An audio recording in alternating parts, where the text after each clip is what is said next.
नमस्कार प्यारे बच्चों, welcome to Quantum Academy Varanasi centre. मैं आपका अपना नीलेश सर। आज अपन यार देखो बहुत दिनों बाद आए हैं, है ना। बहुत टाइम बाद मेरे लेक्चर्स आ रहे हैं, लेकिन देख रहे हो क्यों इतना लेट हुआ? देख रहे हो सिस्टम, देख रहे हो ना।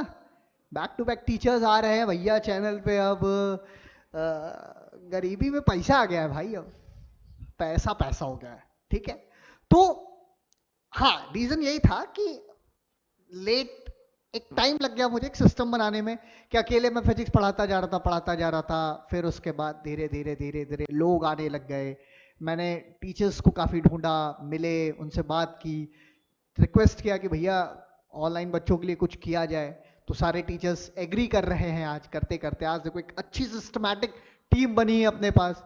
उसके बाद सारे टीचर्स का एक एक करके लेक्चर्स आप लोग को मिल ही रहा है, आप देख ही रहे हो, कोई दिक्कत भी नहीं है। और सारे बेस्ट टीचर्स हैं ऑनलाइन के, ऐसा नहीं है। और सबसे बड़ी बात यह है ना कि ये जितने हमारे टीचर्स हैं सब ऑफलाइन पढ़ाते हैं। मतलब जो टीचर मैं ऑनलाइन लेके आया हूं आप सभी के लिए, वो सब अपने इंस्टीट्यूट के ऑफलाइन टीचर्स हैं। कल को अगर आपको कोई दिक्कत है तो आप आके ऑफलाइन पूछ सकते हो डाउट। ये फैसिलिटी भी हम दे रहे हैं कि तुम्हें कोई दिक्कत है तुम आओ पूछो, कोई दिक्कत नहीं। सो अब मैं एक लेक्चर लेकर आया हूं, किस क्लास का? 9th क्लास का, अपने छुन्नू मुन्नू के लिए। और छोटे छोटे अपने बच्चे हैं क्लास 9th के लिए। बहुत ही बेसिक चैप्टर है, बेसिक नहीं कह सकते कि इंपॉर्टेंट चैप्टर है, जिसका नाम है यार वर्क पावर एनर्जी। तो वर्क पावर एनर्जी में बेसिकली क्या है ऐसा, है ना, समझने वाली बात है कि वर्क पावर में ऐसा क्या है। भाई वर्क क्या होता है, सिंपल सिंपल सी बात करते हैं। तो वर्क तो हम सुबह से लेकर शाम तक करते ही रहते हैं ना, नहीं करते हैं? हाँ भैया करते तो हैं, डेली करते। क्या करते हो का? सुबह उठते हैं, नहाते धोते हैं, उसके पहले का नहीं बताऊंगा, ठीक है। फिर नाश्ता वगैरह करते हैं, स्कूल चले आते हैं।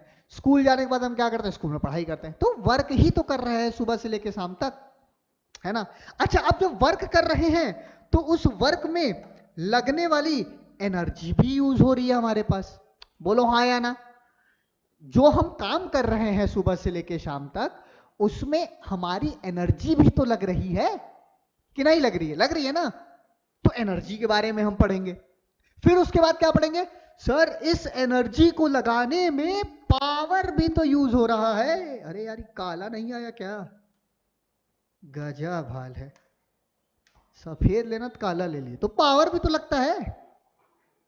तो और भी अगर हम कहें कि वर्क वो चीज है कि हम काम कर रहे हैं, ठीक है। एनर्जी वो है जो काम को करने में लग रही है, उसको हम एनर्जी कह रहे हैं, ठीक। पावर क्या है कि कितने दम से कर रहे हैं, कितनी एबिलिटी से कर रहे हैं। इस वर्क को हम कितनी एबिलिटी से कह रहे हैं, इस बात को जज कराता है हमारा पावर। अरे बोल भाई हाँ या ना, समझ में आया नहीं आया? पक्का? कोई कन्फ्यूजन? No confusion. किसी का कन्फ्यूज होगा कमेंट में हमको टेक्स्ट कर देगा। ओके, आई बात समझ में? चलो बहुत बढ़िया, आगे चले, एक एक करके धीरे धीरे पढ़ते हैं। तो पहला बच्चा जो अपन टॉपिक पढ़ेंगे वो हम किसके लिए पढ़ेंगे? वर्क के बारे में पढ़ेंगे। मैं तुम्हें 9th वालों एक बहुत मजे की बात बता दूं। हमारे 9th में जितने चैप्टर्स हैं सब आपको 11th में पढ़ना है। ऐसा कोई भी चैप्टर नहीं है 9th में जिसको आपको 11th में नहीं पढ़ना है। जो जो चैप्टर्स हमारे 9th में सब, मोशन पढ़ोगे काइनेमेटिक्स में, लॉज ऑफ मोशन पढ़ोगे, वर्क पावर एनर्जी पढ़ोगे, फ्लूइड पढ़ोगे, प्रेशर पढ़ोगे, और ग्रेविटेशन पढ़ोगे, साउंड भी पढ़ोगे। जितने चैप्टर्स आप अपने 9th में पढ़ के जा रहे हैं वो सबको सब आपको 11th में पढ़ना पड़ेगा। तो सबसे पहले हम किसके लिए बात करते हैं यार? वर्क की बात करते हैं। वर्क क्या होता है? तो आसान भाषा में मैं कहूं, द कैपेसिटी, नहीं नहीं, ये थोड़ी है, वो तो एनर्जी है, the capacity to do work. ठीक, सुन देख, वर्क क्या होता है बहुत सिंपल वे में समझाता हूं तुमको, मजा आ जाएगा। सपोज करो आपके पास एक छोटी सी एक गाड़ी है, ठीक, ये गाड़ी, और आपने इस गाड़ी में इधर से लगा दिया कोई धागा। जैसे छोटी सी गाड़ी, छोटा मोटा बच्चा होता है, तुमने देखा होगा, ऐसे धागा लेके ऐसे ऐसे ऐसे ऐसे खींचते हुए चले जाते हैं। अरे चले जाते हैं, नहीं चले जाते, चलते हैं ना, पक्की बात है ना। तो वो धागा है। अब इस धागे पे आपने लगाया फोर्स, क्या लगाया? Force F। सही, आप सब जानते हो फोर्स एक वेक्टर क्वांटिटी होती है। और ये धागा हमारा, धागे पे आपने फोर्स लगाया तो हमारी गाड़ी इधर की तरफ चलना शुरू की, तो इधर की तरफ चलते हैं डिस्प्लेसमेंट। मतलब हमने अगर इस बॉडी पे फोर्स लगाया तो ये बॉडी यहां से यहां तक क्या हो गई? डिस्प्लेस हो गई। क्या हो गई? डिस्प्लेस हो गई। क्या हो गई? डिस्प्लेस हो गई। और इस डिस्प्लेसमेंट की वजह से आप ध्यान दो, फोर्स और डिस्प्लेसमेंट के बीच का जो एंगल बन रहा है उसे अपन क्या बोलेंगे? थीटा। बोलो हाँ या ना। तो वर्क बेसिकली हमारा क्या होता है? वर्क हम ये कह सकते हैं, work is the product of force into displacement, force into displacement cos theta. बोलो हाँ या ना। हाँ सर, समझ में आ गया। वर्क क्या है? It is the product of force and displacement. Sir force भी तो वेक्टर क्वांटिटी है ना? अरे बिल्कुल है। डिस्प्लेसमेंट भी तो वेक्टर क्वांटिटी है ना? अरे बिल्कुल है। पक्का? तो हम ये लिख सकते हैं, work is the product of, work is the product of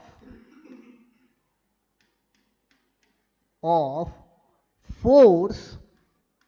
अच्छा, फोर्स में मेरी बात ध्यान सुनो, फोर्स ही नहीं, इसको अप्लाइड फोर्स कहते हैं। Force and displacement.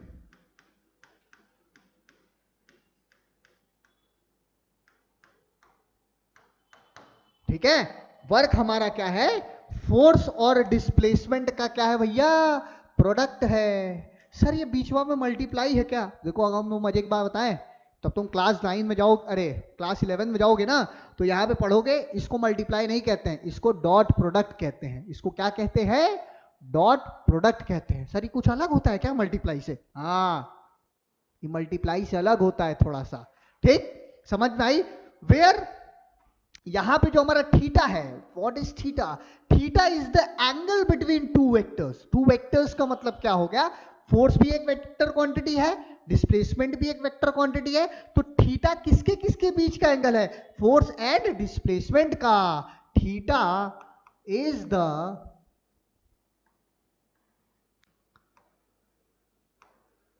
Angle between force and displacement. बोलो हाँ ना। सर नहीं आया। अरे सर आ गया। फोर्स हमारा क्या है?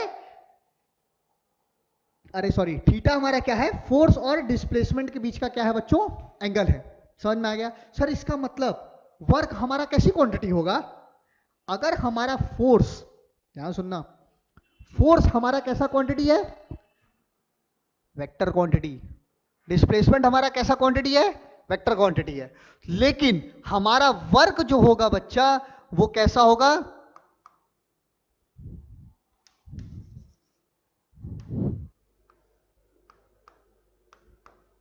स्केलर क्वांटिटी होगा। और इसकी जो एसआई यूनिट होगी ना, इसकी एसआई यूनिट क्या होगी? जूल होगी। एसआई यूनिट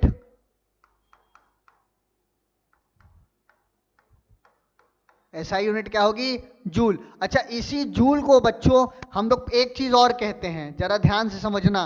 वर्क फोर्स की यूनिट क्या होती है? न्यूटन। इसकी कितनी होती है? मीटर। तो इसको हम ये भी कह सकते हैं न्यूटन पर मीटर। क्या कह सकते हैं? अरे सॉरी, न्यूटन इंटू मीटर कह सकते हैं। इसकी एसआई यूनिट में हम इसको क्या बोलेंगे? न्यूटन इंटू मीटर भी कहेंगे। समझ में आई बात? पक्का? एक नोट करके और मेरी बात सुन लो पहले, मजेदार बात है, नोट करके सुनना। नोट, एक बहुत ही प्यारा सा क्वेश्चन पूछा जाता है कि what is 1 joule? 1 joule work क्या होता है? देखो, तो 1 जूल वर्क के लिए हम जब किसी भी बॉडी पे 1 न्यूटन का फोर्स लगाएंगे और वो बॉडी हमारी 1 मीटर तक डिस्प्लेस करेगी, तो हम उसको क्या कहेंगे? उस बॉडी में हमारी कितनी एनर्जी लग गई? अरे कितना वर्क हमने किया? 1 जूल। अब जैसे सिंपल सी बात है, इस पेन को हमने रखा, इस पेन को ऐसे लिया, ठीक है, 1 मीटर तक खिसका दिया, ठीक, तो मैंने कितना वर्क किया, जबकि मैंने इस बॉडी पे 1 न्यूटन का फोर्स लगा के 1 मीटर तक डिस्प्लेस करा है, तो हमें कितना मिला, 1 जूल। तो 1 न्यूटन इंटू 1 मीटर, इसी को कहते हैं न्यूटन इंटू मीटर। आपके स्कूल एग्जाम में ये चीज आपसे डेफिनेटली पूछी जाएगी, अरे एकदम 100%, कोई ऐसा चांस ही नहीं कि ना पूछे, या आपसे पूछा जाएगा कि what is 1 joule, school exams में ही आता है। यहां तक बातें समझ में आ गई कि भैया वर्क क्या होता है। अब एक बात और समझो, मैं तुमको और एक बहुत छोटी सी बात समझाता हूं। एक होता है वर्क और एक होता है वर्क डन। सुनो, अब वर्क का काम क्या है कि जब हम किसी भी बॉडी में वर्क कराते हैं तो हमने उस पर फोर्स लगाया और वो बॉडी डिस्प्लेस हो गई, मतलब वर्क हो गया, सही है ना।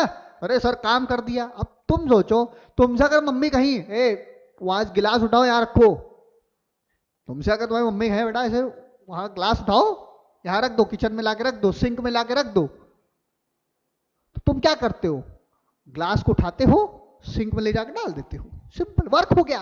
क्यों? क्योंकि तुमने फोर्स लगाया और ग्लास डिस्प्लेस हुआ, इसलिए वो क्या कहलाया, वर्क कहलाया, और वो वर्क डन हो चुका है क्योंकि डिस्प्लेसमेंट हो गया ना। अब वर्क क्या है, तुम करे जा रहे हो, उस दौरान जो तुम करे वर्क किए, जब हो गया तो वर्क डन हो गया। अब जैसे दीवार है, इसको हम धक्का देते जाए देते जाए देते जाए, खिसक रहा है, नहीं खिसक रहा है, तो वर्क तो कर रहे हैं लेकिन वर्क डन नहीं हो रहा है। बोलो आई बात समझ में? अरे बोलो हाँ ना बोलना पड़ेगा भाई सबको, ठीक है, समझ आ रही नहीं आ रहे? कॉपी पेन लेके बैठा करो, जब भी मैं पढ़ाने आऊं तो आप हमेशा कॉपी पेन को लेके बैठेंगे और मेरे साथ लिखते हुए चलेंगे, ये नहीं कि मिल जाएगा बाद में, स्क्रीनशॉट ले लेंगे बाद में लिख लेंगे, ये सब ना किया करो, ये सब बहुत खराब काम है। जैसे देखो, ऑनलाइन को आप पढ़ो, ऑनलाइन पढ़ो लेकिन ऑफलाइन की तरह पढ़ो, और हमारे साथ पढ़ोगे पक्का काम करेगा। समझ में आई बात? पक्का कि what is the difference between work and work done? अरे हाँ या ना? सही है, चलो बहुत बढ़िया, आगे चलते हैं। अब आते हैं कुछ स्पेशल नोट पे। केस नंबर 1 कि वर्क हमारा कैसे कैसे बदलेगा। देखो जो पढ़ा रहे हैं ना 11th में भी यही पढ़ाया जाएगा, यहां बस थोड़ी चीजें थोड़ी सी अलग होंगी, वैसे तो बहुत सारी चीजें अलग होंगी लेकिन फिर भी थोड़ी बहुत चीजें अलग होंगी। तो देखो, अगर हम इसकी बात करें, केस नंबर 1 की बात करें, केस नंबर 1 क्या कह रहा है? केस नंबर 1 हमसे ये कहेगा कि अगर हमारा थीटा ठंडा लगने लग गया, अगर मेरा थीटा बदलेगा, अच्छा चलो थोड़ा सा और डेप्थ में बता देते हैं कि थीटा होता क्या है। थीटा का मतलब क्या है? देखो थीटे का मतलब ना सिंपल सी बात होती है, एंगल होती है, एंगल को ही हम कहते हैं थीटा, एंगल, ठीक। अच्छा एंगल ही क्या होता है? एंगल ही हमारा एक चीज और होता है जिसे हम कहते हैं डायरेक्शन। डायरेक्शन मतलब अगर आपको बॉडी का डायरेक्शन चेंज करना है तो भी आप एंगल चेंज करोगे, ठीक है। एंगल या डायरेक्शन को आप चेंज किससे करोगे? थीटा से करोगे। तो समझे रहे ना कि अगर आपसे कोई पूछता है कि डायरेक्शन क्या है तो आप कहो कि एंगल है भाई, क्योंकि एंगल के रिस्पेक्ट में ही हमारा डायरेक्शन चेंज होता है, या डायरेक्शन के रिस्पेक्ट में ही हम एंगल को चेंज करते हैं, ठीक है। बहुत सिंपल सी बात है। तो अगर मैं ये कहूं कि इफ अगर हम थीटा की वैल्यू 0 डिग्री ले ले, तो हम सब जानते हैं कॉस 0 की वैल्यू 1 होती है। समझ में आई बात? कॉस 0 डिग्री की मैक्सिमम वैल्यू क्या होती है बच्चों? 1 होती है। तो यहां पे रख देते हैं work is equal to F dot S into 1, ठीक। तो वर्क इज इक्वल टू क्या मिल गया? F S. इसको कहते हैं बच्चा मैक्सिमम वर्क। क्या कहते हैं? Maximum work. समझ में आई बात? इसको क्या कहेंगे? मैक्सिमम वर्क कहेंगे। बहुत ज्यादा काम हो रहा है, मतलब मैक्सिमम। क्या मिला? Force into displacement F S मिला। आगे चले, सही है, चलो। अगला केस अगर हम देखें यहां पे, नेक्स्ट केस नंबर 2, जू का देखो, इफ अगर हम यहां पे थीटा की वैल्यू 90 डिग्री ले लें, तो सुनो बच्चों, cos 90 की वैल्यू जो होती है उसको हम 0 कहते हैं। तो हमारा cos 90 की वैल्यू हमें 0 मिलता है। तो सर क्या हुआ बे, सुनना ध्यान से मेरी बात।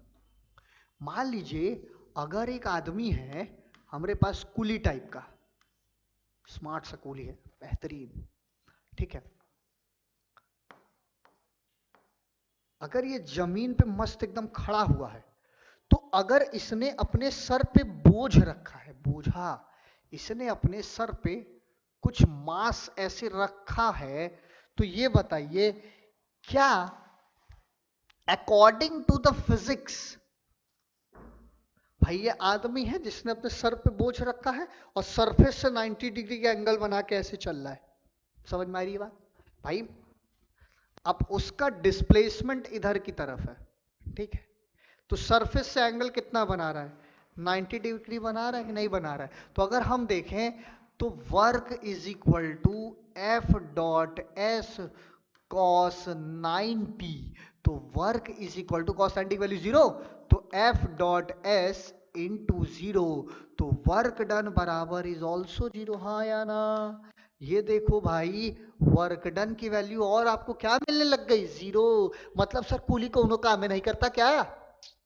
सोचने वाली बात है ये कि सर अगर मैं सर पे सामान लग के जा रहा हूं आगे, भाई मैंने इस मास के ऊपर अगर काम किया है तो ये कोई काम नहीं करता है, अकॉर्डिंग टू द फिजिक्स कोई काम नहीं करता, अकॉर्डिंग टू फिजिक्स कौनो काम नहीं करता। अब तुमको एक और बता दें, हम लोग देखा जाए तो ऑफिशियली सुबह से रात तक हम भी अकॉर्डिंग टू द फिजिक्स हम कोई काम नहीं करते। सर कैसे नहीं करते?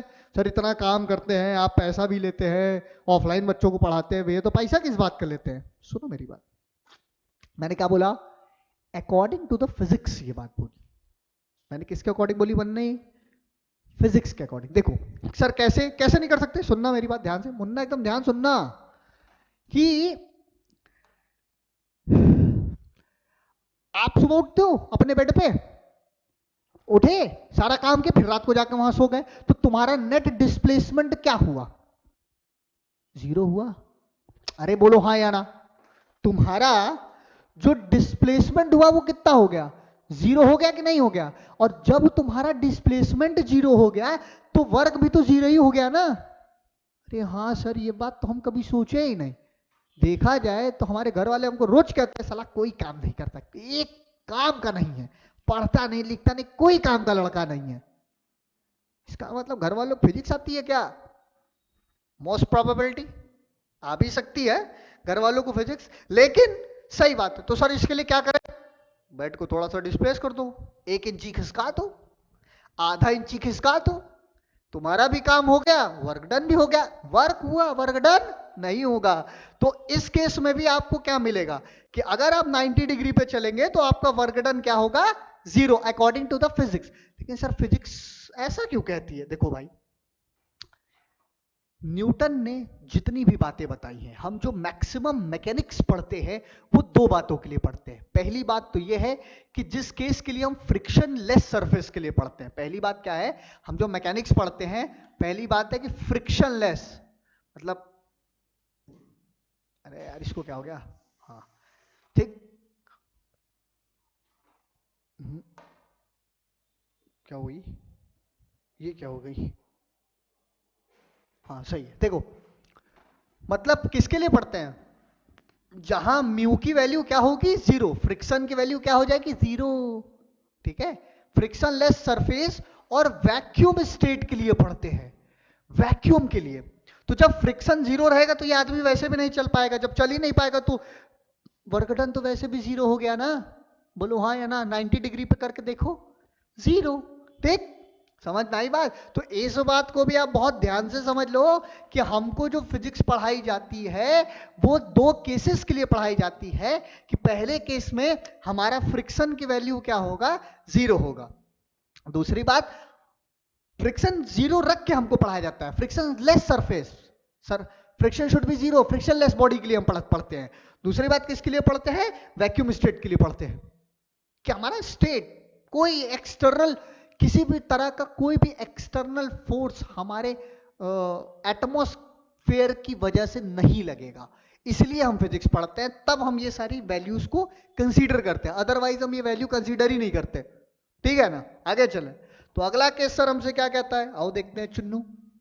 नेक्स्ट केस, केस नंबर 3, 3 तिगाड़ा काम बिगाड़ा।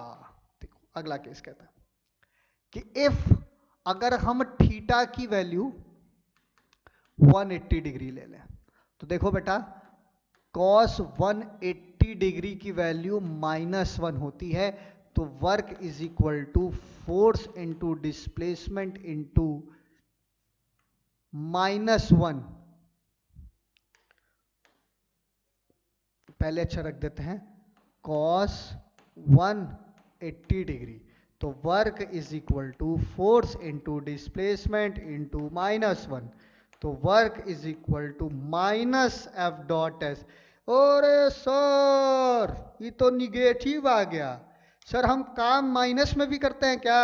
अरे मेरे भाई, यहां पे निगेटिव साइन ये बता रहा है कि कोई भी वर्क अगर तुमने नॉर्थ में किया है तो उसका असल डायरेक्शन साउथ है, where negative sign is represent the direction, opposite direction. कहते ना, कह रहे मम्मी कहती ना, अरे हम उधर नहीं कहे थे इधर कहे थे रखने के लिए। मतलब यही होता है कि भाई आपने वर्क तो किया लेकिन माइनस साइन आ गया, उधर नहीं जाना था, 10 मीटर उधर नहीं जाना था, 10 जूल वर्क उधर नहीं करना था, इधर करना था, इधर।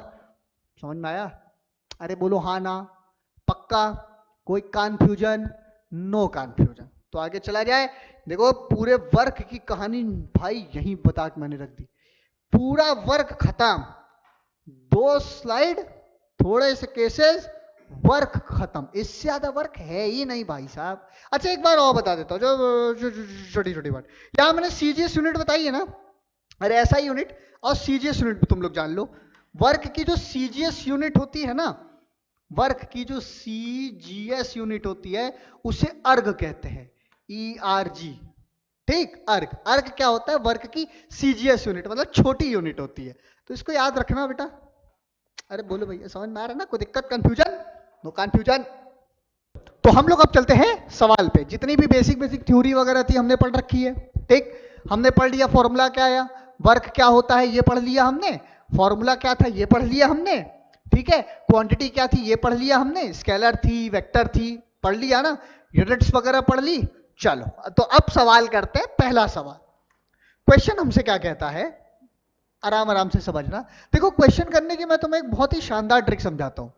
अरे शानदार ट्रिक क्या है ये सर, समझना ध्यान से। क्वेश्चन हमसे ये कहता है कि क्वेश्चन में सबसे पहले आप डेटा को एनालिसिस करिए। डेटा एनालिसिस का मतलब क्या होता है सर? देखो डेटा एनालिसिस का मतलब होता है कि अगर तुमको सही बता रहा हूं, अगर तुम्हें सिर्फ फॉर्मूला याद है, अगर तुम्हें फॉर्मूला याद है, फिर क्वेश्चन क्या ही कह रहा है, भाड़ में गया। आपको बहुत सिंपल सिंपल देखो मैंने क्वेश्चन भी बहुत आसानी लिए हैं, अभी अभी कोई टफ सवाल लिए नहीं है जैसा आपके स्कूल में पूछे जाएंगे। ठीक, देखो a force of 7 Newton, force की वैल्यू दी है, तो सबसे पहले आप क्या करो ना, गिवन लिख लो। समझ में आई बात? सबसे पहले गिवन लिख लो यहां पे आराम से।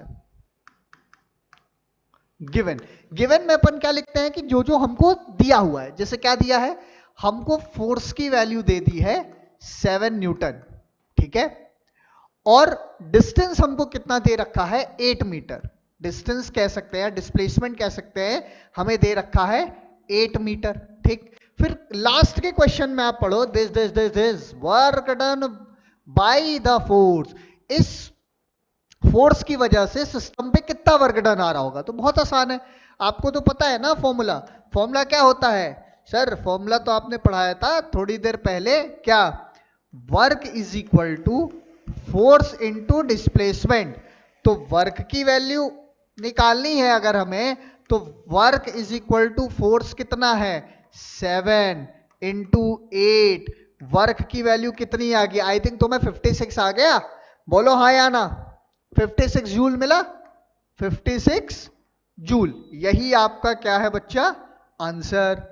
बोलो हाँ या ना। देखो बहुत छोटे छोटे सवाल से हम शुरू कर रहे हैं, ठीक है। आगे चल के देखो इसमें एंगल भी आ सकता है, ठीक। आगे चल के इसमें एंगल भी आएगा। चलो तो अगला सवाल करते हैं। बहुत बढ़िया। A pair of bulldog exerted a force of 140 Newton. देखो फिर देखो यहाँ पे तुमको फोर्स दे रखा है on a plot field by plugging the 15, ठीक है। देखो डिस्टेंस आपको 15 metre long. How much work is done, फिर वर्क कह रहा है। गिवन ले लो, गिवन में देख लो आपको फोर्स की वैल्यू कितनी है यहाँ। एफ बराबर कितना न्यूटन, 140 न्यूटन। और डिस्प्लेसमेंट आपको कितना दे रखा है, एस इज इक्वल टू, अरे यार देखो ये चमकता है ना, ट्यूबलाइट लगी जिसकी वजह से हमको दिखता नहीं ढंग से, 15 मीटर, ठीक। तो वर्क निकालना है, work is equal to F dot S. तो work is equal to 140 into 15, I think 2100 आएगा, 2100 जूल। बोलो हाँ या ना, यही आंसर है। सिंपल सिंपल क्वेश्चन का सिंपल सिंपल आंसर। यहां तक किसी को बच्चे को कोई कंफ्यूजन है, नहीं है। अरे होना भी नहीं चाहिए, दो कौड़ी का प्रॉब्लम, इसमें क्या ही कंफ्यूजन होगा तुमको। और अगर तुम्हें इसमें कंफ्यूजन हो रहा है किसी बच्चे को, तो चुल्लू भर ऐसे कंसंट्रेटेड H2SO फोल लो, मैं डूब मरू। कि अगर आपको इतने दो कौड़ी के टॉपिक में अगर आपको प्रॉब्लम हो रही है तो भैया, ठीक है। आई थिंक मुझे नहीं लगता कि आपको इसमें कोई प्रॉब्लम होनी चाहिए, ठीक है। नेक्स्ट क्वेश्चन करें। चलो अगला सवाल हमसे कहता है, अब देखो ये जो सवाल है ना, ये वाला क्वेश्चन, ये क्वेश्चन पिछले वाले क्वेश्चन का रेफरेंस है। अब कह रहा है जो फोर्स लग रहा था, देखो क्वेश्चन आप पढ़ो आपको समझ में आएगा। देखो इसमें खेल गया सिर्फ एंगल से, थीटा दे दिया कि इतना ही फोर्स लग रहा है, इतना ही डिस्प्लेस हो रहा है, बट अब जो हो रहा है वो एंगल लग रहा है 45 डिग्री। देखो मेरी बात ध्यान से सुनो। तो आप सॉल्यूशन में क्या करोगे, फिर से लिख लो, आपको गिवन क्या है, फोर्स बराबर 140 न्यूटन, डिस्टेंस बराबर 15 मीटर, इसको न्यूटन ले लो, और आपको थीटा की वैल्यू कितनी दी है, 45 डिग्री। 45 डिग्री एंगल थीटा से हम इसको क्या कर रहे हैं, वर्क फोर्स को लगा रहे हैं। तो एक बात बताइए, क्वेश्चन में अब हमारे पास जो फॉर्मूला होगा सर वो कौन सा होगा, अब हम ये वाला यूज करेंगे, work is equal to F dot S cos theta. अरे सर अब यहां पे ट्रिग्नोमेट्री आ गया, तो कॉस 45 डिग्री की वैल्यू आपको पता होनी चाहिए, क्या होती है, 1/√2। कॉस 45 की वैल्यू क्या होगी, 1/√2। बोलो हाँ ना। चलो तो अब अगर हम यहां सॉल्व करें, तो work is equal to force कितना, 140 इंटू 15 इंटू 1/√2। अब यहां पे जो भी आंसर होगा आप कैलकुलेट करके निकालेंगे। पूरा एकदम बंधुआ मजदूर समझ लिए हो क्या, हाँ भाई, एकदम आंसर तक घर तक पहुंचा दीजिए, पढ़ा भी दीजिए। इतना कैलकुलेशन तो खुद करो, आंसर खुद निकालोगे तुम लोग, ठीक है। लास्ट स्टेप है यार, मल्टीप्लाई करो, √2 की वैल्यू रख के डिवाइड करो, ठीक है। चलो आगे चले, अगला सवाल।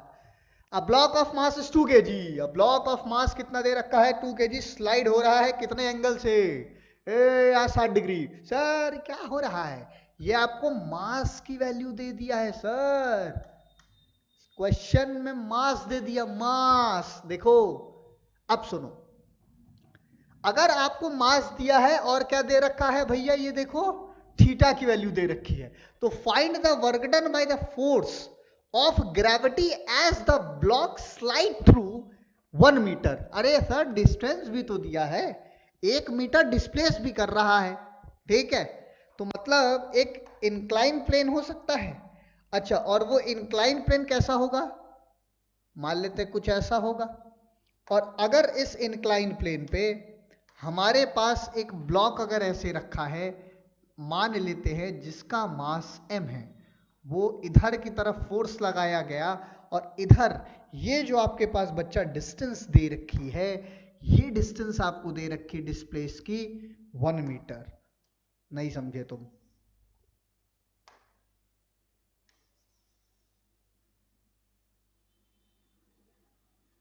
ये डिस्टेंस आपको दे रखी है लगभग 1 मीटर की। ये डिस्टेंस, ये आपको कितना दे रखा है? 1 मीटर, 1 मीटर।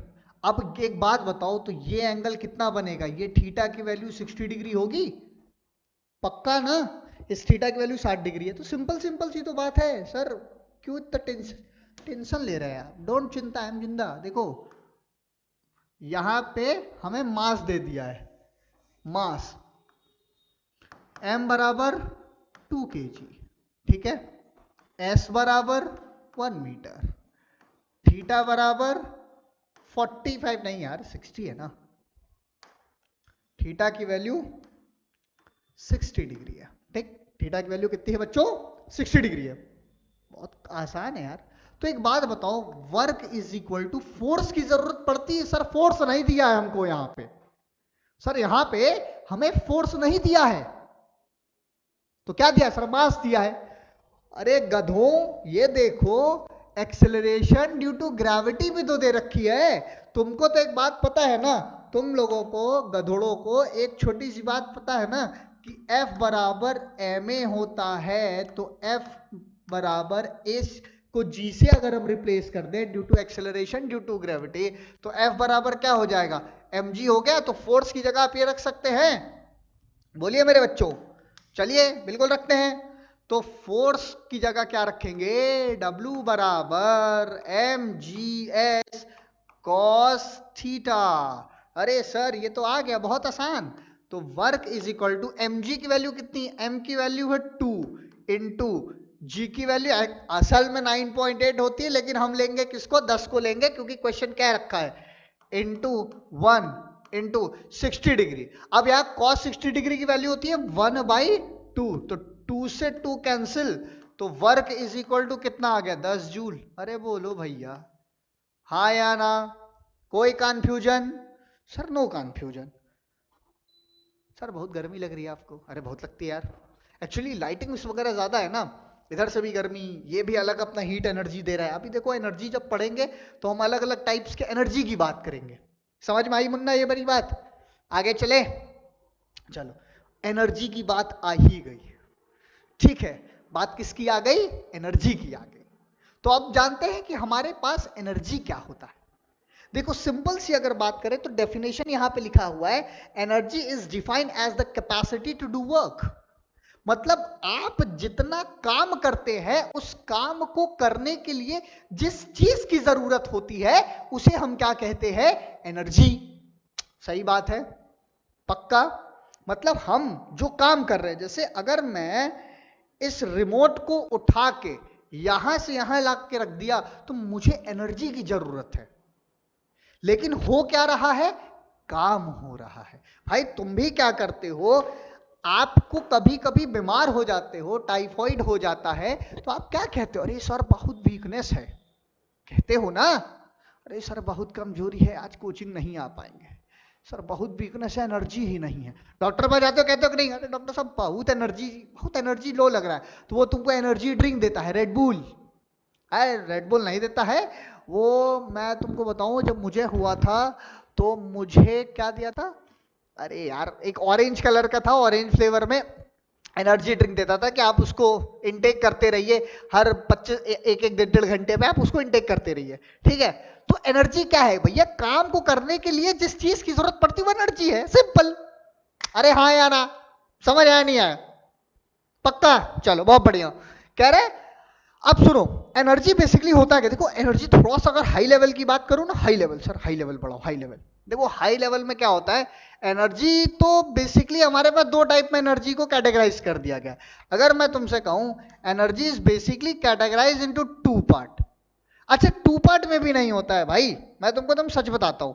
एक होता है इसका मैकेनिकल एनर्जी, सुनना ध्यान से। एनर्जी का जो मेन टाइप है उसको बताया है किसमें? Mechanical energy.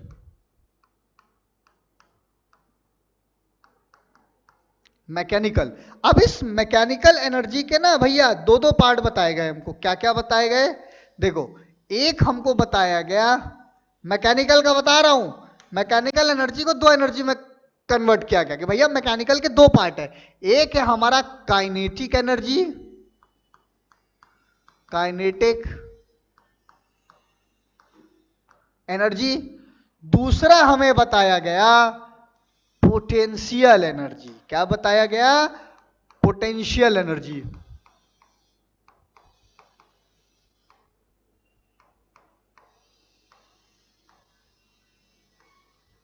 ठीक है, एक बताया गया काइनेटिक एनर्जी, दूसरा बताया गया पोटेंशियल एनर्जी। अरे एक बात और सुन लो सर, क्या देखो ये जो हमारा जो एनर्जी होता है ना, इसकी जो एसआई यूनिट होती है ना, ये भी हमारा जूल ही होता है।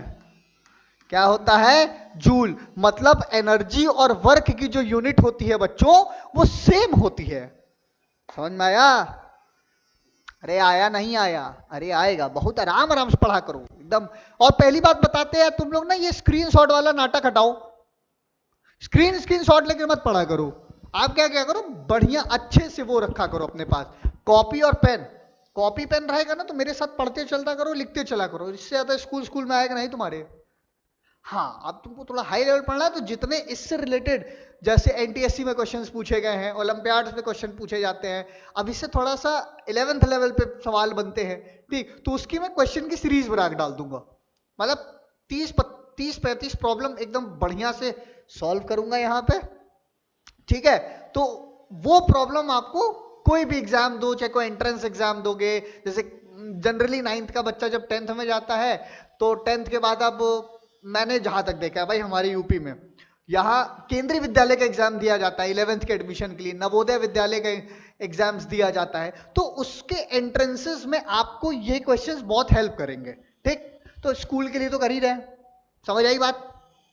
पढ़ते रहना बाबा हमसे, डोंट चिंता। देखो बहुत मेहनत से, बहुत अच्छे तरीके से हम ढूंढ ढूंढ के एक एक चुन चुन के तुम लोग के लिए टीचर लेकर आया हूं, चुन चुन के एकदम बड़ी मेहनत से ढूंढा है मैंने टीचर्स को भाई, बहुत मेहनत से। शैलेंद्र सर देखो, मैथ्स आप लोग को देख रहे हैं, आप बेहतरीन टीचर है, आईआईटी कानपुर से उनको लेकर आया।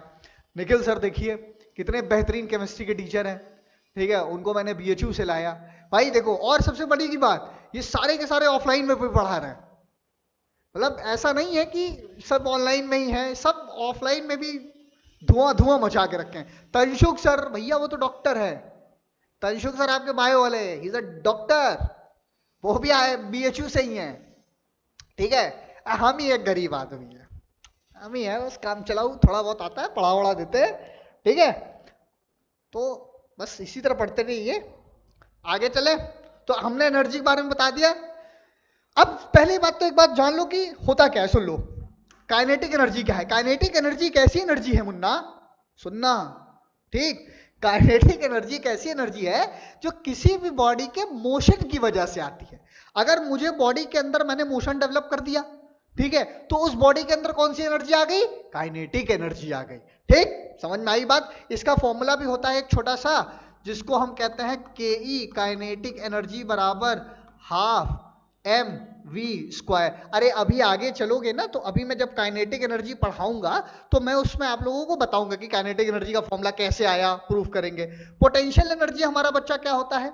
पोटेंशियल एनर्जी जिसमें एक्सेलरेशन ड्यू टू ग्रेविटी की बात हो, जैसे ये पकड़ा ऐसे छोड़ दिया, नीचे गिरा, अबे मैंने कोई फोर्स तो नहीं लगाया ना नीचे लगाने के लिए, क्या मैंने इसको एक्सटर्नल एनर्जी दी? क्या नहीं दी ना, बस मैंने इसे ऐसे पकड़ा, ऐसे छोड़ दिया। तो जैसे ही मैंने इसको छोड़ा है तो धरती माता की वजह से, एक्सेलरेशन की वजह से ये नीचे की तरफ आया ना, तो इसमें जो एनर्जी का यूज हुआ वो कौन सी एनर्जी हुई?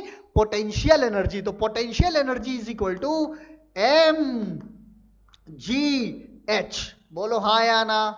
अरे सर ये तो वर्क ही है। अगर पिछले वाले क्वेश्चन में हम डिस्टेंस मीट ऐसे ना पढ़ के हाइट पढ़ रहे होते तो ये जो आंसर आता वो क्या पोटेंशियल एनर्जी आता? और क्या यार, वो पोटेंशियल एनर्जी तो आती। अरे सर खेल गए, अरे और क्या खेलेंगे, छोटा छोटा टॉपिक है, 9-10 में पढ़ाना कितना रहता है। चले आगे, चलो ये छोटा सा नोट है बच्चा, पढ़ो रखो अपना।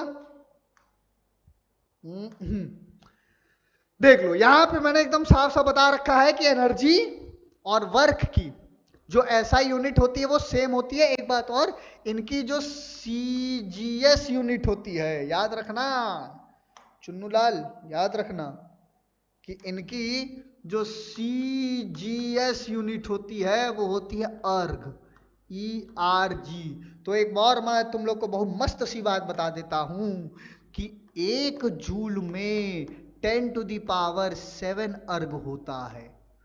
याद रखना, बहुत बेहतरीन सी बात बता रहा हूं। अच्छा, इसको तुम चाहो तो एज अ हेडिंग भी लिख सकते हो, रिलेशन बिटवीन जूल एंड अर्ग।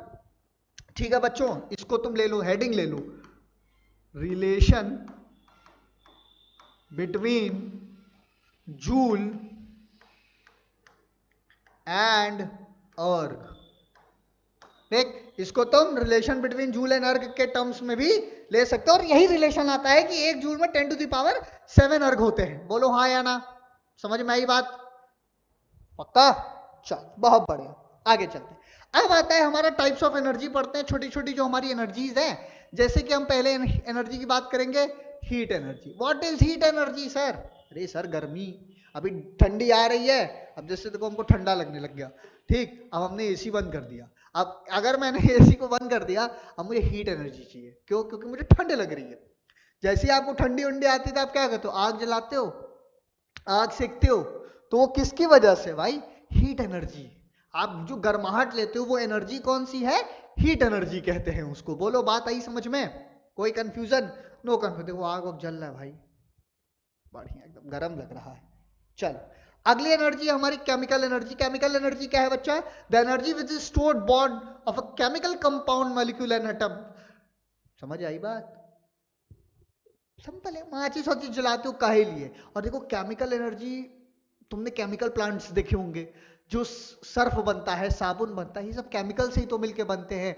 तो इनमें जो जिस एनर्जी का यूज होता है वो कैसा एनर्जी होगा भाई? This is called chemical energy. आगे चले तो छोटी छोटी बातें हैं, सब बच्चा जानता है। लाइट एनर्जी क्या होता है? थोड़ा सा तुम लोग को इस पर डिटेल बताते हैं लाइट एनर्जी के बारे में। देखिए लाइट असलियत में क्या है, हम तुमको थोड़ा सा अंदर की बात बताते हैं डिटेल में कि लाइट क्या होता है। सबसे पहले तो देखो, असलियत में लोग कहते हैं light is the form of energy, light is the form of energy. ठीक है, बिल्कुल सही बात है कि light is the form of energy. Light देखो वो एनर्जी का फॉर्म है, लेकिन उसका पर्सनल खुद का भी तो कुछ अस्तित्व होगा, उसकी खुद की तो कुछ पर्सनल प्रेजेंस होगी ना कि एक्चुअली में लाइट क्या है।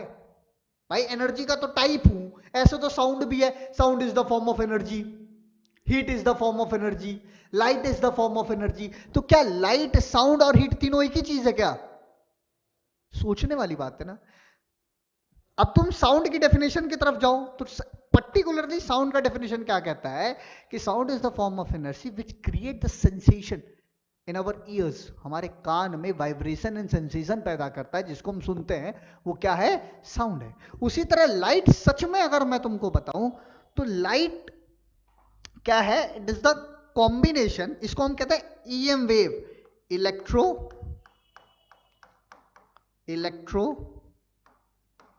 Magnetic wave. लाइट क्या है भैया? असलियत में एक इलेक्ट्रोमैग्नेटिक वेव है। अरे सर ये कौन सा भारी भरकम शब्द फेंक दिया आप हम लोगों को? सर हम लोग 9th वाले हैं। अरे डोंट चिंता, सब पढ़ाऊंगा, एकदम चिंता मत करो। देखो इलेक्ट्रोमैग्नेटिक वेव का मतलब क्या होता है? असलियत में जो हमारा लाइट होता है ना बेटा, लाइट हमारा दो नेचर का होता है। सर कैसा दो नेचर? सुनो, एक होता है पार्टिकल नेचर, पार्टिकल नेचर। दूसरा सर कौन सा होता है? दूसरा होता है वेव नेचर, वेव। ठीक है, एक होता है वेव नेचर, एक होता है पार्टिकल नेचर। ये दो अलग अलग नेचर का जब कॉम्बिनेशन बनता है ना, तो उस कॉम्बिनेशन की वजह से हमें एक ईएम वेव मिलती है, जिसे हम कहते हैं इलेक्ट्रोमैग्नेटिक वेव।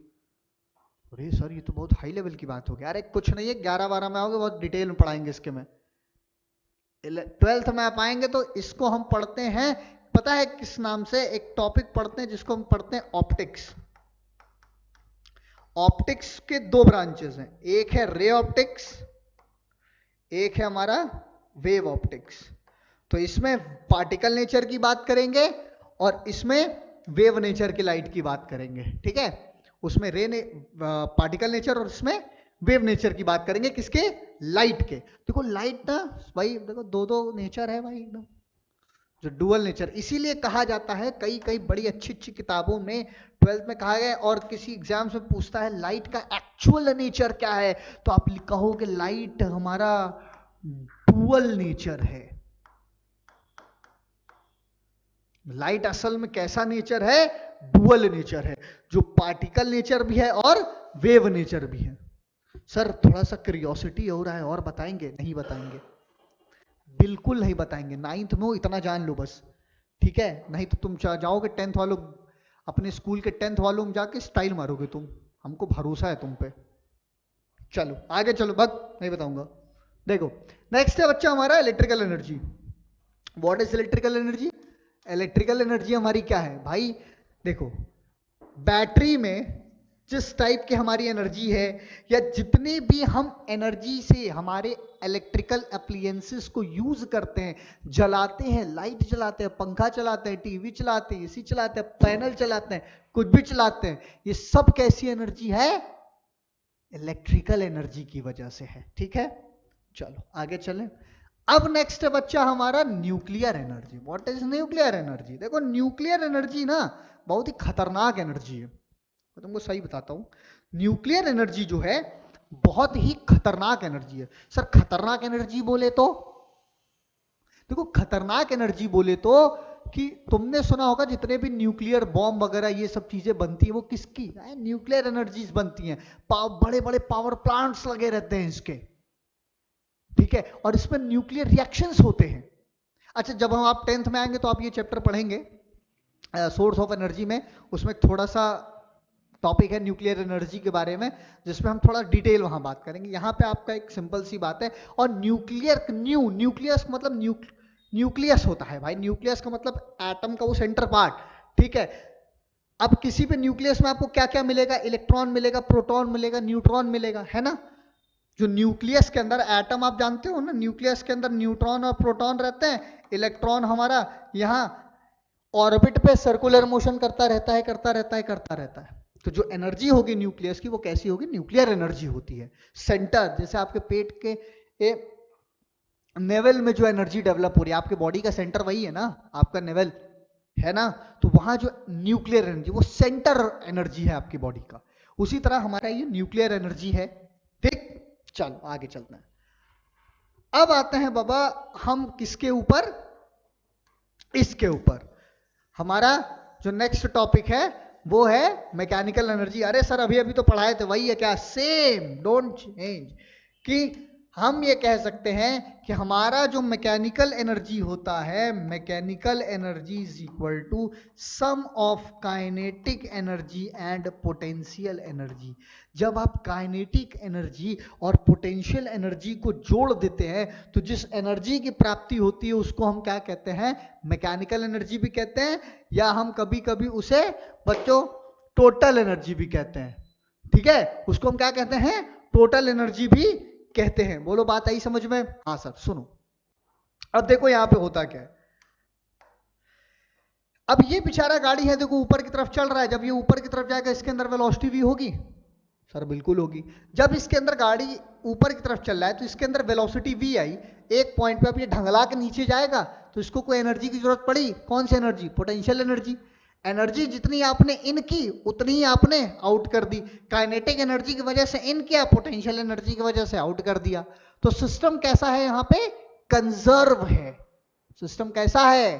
कंजर्व, मतलब जितना खाया उतना निकाल दिया। 100 ग्राम खाया 100 ग्राम निकाल दिए। समझ आई बात? तो इसको हम कहते हैं सिस्टम हमारा कैसा? कंजर्व। क्यों? क्योंकि energy neither create not destroy है ना भाई। एनर्जी की डेफिनेशन क्या है? कैपेसिटी टू डू वर्क है, लेकिन एनर्जी को हम ना क्रिएट कर सकते हैं ना डिस्ट्रॉय कर सकते हैं। ये एनर्जी एक जगह से दूसरी जगह सिर्फ कन्वर्ट होती जा रही है। समझे बात को? अरे मैं तुमको एक मजे की बात बताऊं, तो जैसे कि हम बोल रहे हैं, ठीक है, मैंने कुछ बोला हेलो, तो ये जो हेलो मैंने बोला है, अब तो तुम्हें नहीं सुनाई दे रहा होगा, लेकिन अगर साउंड एनर्जी का फॉर्म है तो वो कहीं ना कहीं तो इस ब्रह्मांड में होगा ही ना। सोचो, अगर जो हम कर दिए हैं वो वर्क डन एनर्जी में है, तो वो वर्क भी इस यूनिवर्स में कहीं ना कहीं तो प्रेजेंट होगा। मानते हैं किसी और के कन्वर्ट हो गया होगा, लेकिन प्रेजेंट तो होगा ना। तो सोच लो आप, जो बच्चा या जो करते हो, जो कर्म है आपके, वॉट एवर यू डू, जो भी आप करते हो, सब यही है भाई साहब। तो कहते हैं ना, स्वर्ग अलग है नर्क अलग है, कुछ नहीं है, सब यही है। सब एनर्जी का खेल है। आपने पॉजिटिव एनर्जी दी है तो आपको पॉजिटिव एनर्जी मिलेगी, आपने नेगेटिव एनर्जी दी है तो आपको नेगेटिव एनर्जी मिलेगी। तो कहते हैं ना, जो जैसा करता है वैसा मिलता है। ये सब कुछ कहने वाली वाली बात ही सब फिजिक्स है, समझो? क्या है? सब फिजिक्स है। चलो तो आगे चले, इसको तो तुम लोग एकदम डिटेल में समझ ही गए होगे। चलो भाई आगे चलते हैं, बहुत बढ़िया। अब आते हैं हम लोग किसके ऊपर, हमारा पहला बेहतरीन एनर्जी, जिसे हम कहेंगे काइनेटिक एनर्जी। कोई दिक्कत नहीं। तो काइनेटिक एनर्जी, जिसके बारे में मैंने पहले ही बता चुका है कि काइनेटिक एनर्जी ऐसी एनर्जी होती है जो बॉडी के मोशन की वजह से डेवलप होती है। ऐसी एनर्जी को हम क्या कहेंगे? काइनेटिक एनर्जी कहेंगे। तो सिंपल सिंपल सी बात है भैया, काइनेटिक एनर्जी किसकी वजह से पैदा हुआ? मोशन की वजह से पैदा हुआ, है ना। बॉडी किसकी वजह से पैदा होगा? मोशन की वजह से होगा। चलो आओ काइनेटिक एनर्जी का एक्सप्रेशन देख लेते हैं कि काइनेटिक एनर्जी का हमारा एक्सप्रेशन फॉर्मूला कैसे आया। तो सिंपल सी बात है, देखो सपोज करो हमारे पास ये कोई ब्लॉक है जिसका मास m है। ये हमारा जमीनी ट्रैक है, जिसको, इस मास को हमने यहां से यहां डिस्प्लेस कराया, जिसका डिस्प्लेसमेंट हम ये कह सकते हैं यहां से यहां तक s हुआ। आई बात समझ में? जिसका डिस्प्लेसमेंट यहां से यहां तक क्या हुआ? s हुआ, सेम मास।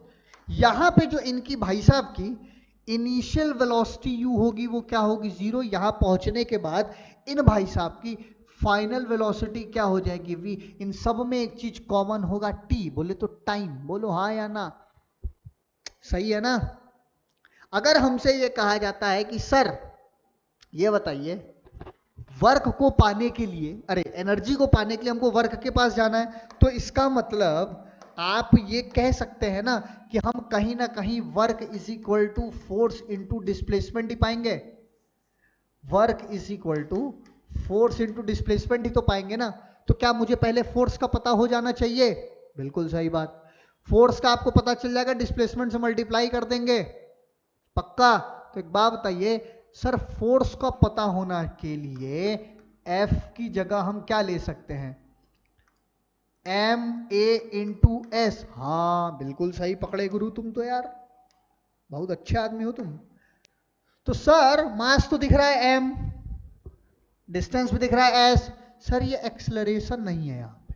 तो चलो ठीक है, तो पहले एक्सेलरेशन निकाल देते हैं, सही है ना। तो हमारे फिजिक्स में एक फॉर्मूला दिया गया है ना मुन्ना, क्या दिया गया है सर? अरे यार भूल गए क्या? v square is equal to U square plus 2as। बोलो हाँ ना? अरे सर बिल्कुल सही पकड़ा आपने।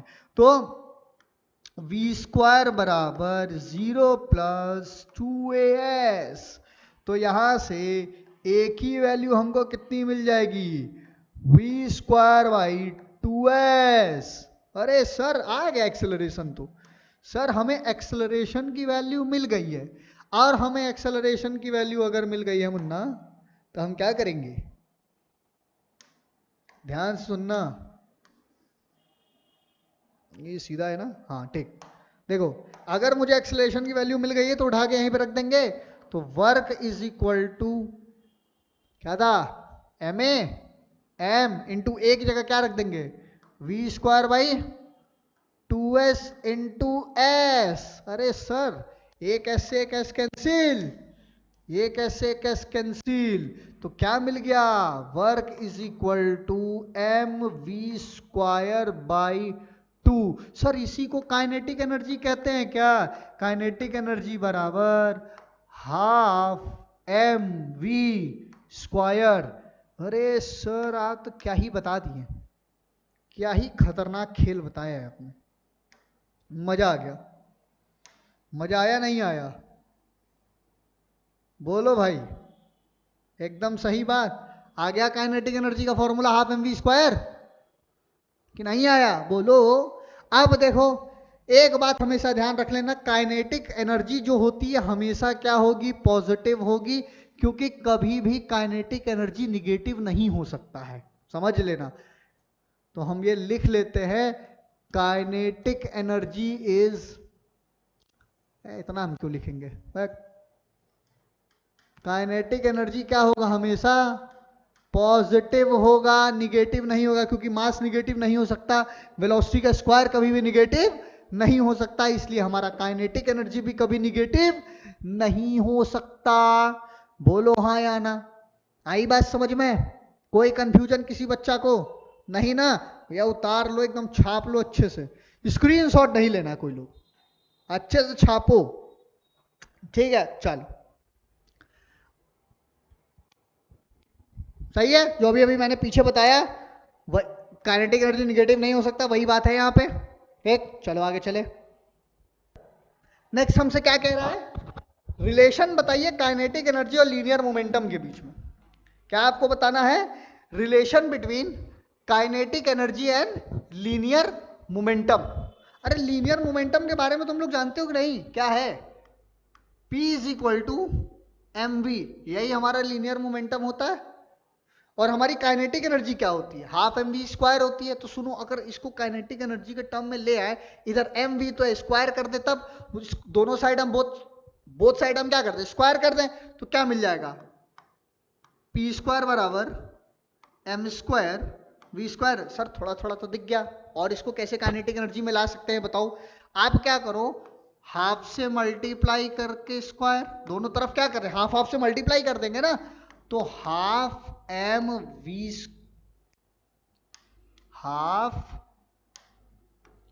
M square V square. अब क्या करो, एम से डिवाइड मार दो, इसी इक्वेशन को क्या करो, दोनों साइड क्या कर दीजिए, एम से डिवाइड मार दीजिए, इसको भी क्या कर दीजिए, एम से डिवाइड मार दीजिए, तो आपको मिलेगा क्या, पी स्क्वायर बाई 2m बराबर, अब देखो यहां से आपको क्या मिल जाएगा, half M V square, half M V square. अरे बोलो मेरे भाई, तो काइनेटिक एनर्जी, अब देखो असलियत में तो रिलेशन यही है, असलियत में यही रिलेशन है, लेकिन अब तुम्हें काइनेटिक एनर्जी देगा तो मोमेंटम पूछ लेगा, मोमेंटम देगा तो काइनेटिक एनर्जी पूछ लेगा, तो कैसे कर लोगे? इन द टर्म्स ऑफ, अगर हम इसको काइनेटिक एनर्जी की कर ले, तो काइनेटिक एनर्जी इक्वल टू क्या हो जाएगा, पी स्क्वायर बाई 2m। तो ये काइनेटिक एनर्जी हो गया, तो काइनेटिक एनर्जी बराबर पी स्क्वायर बाई 2m, पहली बात। अब यही चीज अगर मोमेंटम पूछे, अब मोमेंटम की वैल्यू निकालना हो तो क्या हो जाएगा, momentum P is equal to under root 2 into kinetic energy into mass. बोलो हाँ या ना? तो ये आपको, अगर ये फॉर्मूला तब यूज करेंगे जब हमसे काइनेटिक एनर्जी, मोमेंटम दे के काइनेटिक एनर्जी पूछेगा, तब ये फॉर्मूला तब यूज करेंगे जब काइनेटिक एनर्जी देके मोमेंटम पूछ लेगा, और मोमेंटम देके काइनेटिक एनर्जी पूछ लेगा, तब हम दोनों फॉर्मूलों का यूज करेंगे। बोलो बात समझ में आई यार, नहीं आई? सबको आ गई? देखो बहुत आसान आसान चीजें हैं, तो कोई टफ ऑफ नहीं है ये सब। मैं तुमको सही बताऊं, सेम चीज आप क्लास 11 पढ़ोगे, 11th क्लास में भी सेम है, मैंने डाल रखा है वीडियो 11th का भी, वर्क पावर एनर्जी देखोगे तो आप तुमको कोई सेम नहीं लगेगा, एकदम लगेगा। सिर्फ कुछ चीजें होंगी, जैसे डॉट प्रोडक्ट, अभी हम मल्टीप्लाई कर रहे हैं, आगे हम उसको डॉट प्रोडक्ट करेंगे। देखो इसका मैं तुमको छोटा सा एक रीजन बताता हूं, देखो सुनो सुनो, तुम देखो मैंने आपको बताया कि work is equal to force into displacement होता है। भाई ये भी वेक्टर क्वांटिटी, ये भी वेक्टर क्वांटिटी, लेकिन वर्क क्या है, स्केलर है। इसका रीजन क्या है सर? इसका रीजन क्या है? देखो इसका रीजन ना हम अभी तो नहीं बता सकते आपको, इसका रीजन हम आपको क्लास 11th में बताएंगे, समझा? इसका हम रीजन कब आपको बताएगा, क्लास 11th में बताएगा। क्यों? अरे यार देखो, क्योंकि हम इसलिए नहीं बता सकते आपको, क्योंकि ना ये वेक्टर का डॉट प्रोडक्ट है, असलियत में ये वेक्टर का डॉट प्रोडक्ट की बात होती है बच्चा। अब डॉट प्रोडक्ट तुमको आता नहीं है, तो हम तुमको यहाँ करा भी देंगे तो तुम कैसे पता करोगे? तो अगर इतनी चुल है तो जाओ वेक्टर वाला वीडियो देख लो, लेकिन मैं तो कहूंगा मत देखो, जब 11th में आना तो आराम से देखना, ठीक? आगे चले, कोई कंफ्यूजन? No confusion.